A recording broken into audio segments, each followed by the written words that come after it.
പ്രിയപ്പെട്ടവരെ, തൃശ്ശൂരിലെ മലയാളി പ്രവാസികൾ ദുബായിൽ ഡിസംബർ 2 എത്തിസലാത്ത് അക്കാഡമിയിൽ വെച്ചിട്ട് തൃശ്ശൂർ പൂരം ആഘോഷിക്കുകയാണ്. 6ൻ്റെ ആറാട്ടാണിത്. ഇത് 6ാം തവണയാണ് തൃശ്ശൂർ പൂരം ആഘോഷിക്കുന്നത്.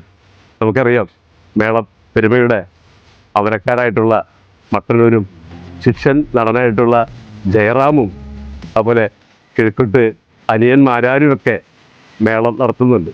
നമ്മുടെ തൃശ്ശൂരിൻ്റെ വിവിധ ഭാഗങ്ങളിലുള്ള ഇപ്പോൾ മച്ചാട് മാമാങ്കത്തിൻ്റെ അംശങ്ങൾ, അവരെ ആഘോഷ യാത്രകൾ ഒക്കെ അവിടെ ഉണ്ടാവും. അതുപോലെ കാവടിയാട്ടവും നാദസ്വരമേളവും ഒക്കെ ഒത്തുചേർന്ന് വിസ്മയിപ്പിക്കുന്ന കാഴ്ചകളായിരിക്കും. വളരെ സന്തോഷത്തോടെ എല്ലാവരും സ്വീകരിക്കണം. ഞാൻ തേങ്ങണ്ടിയൂർ ചന്ദ്രശേഖരൻ.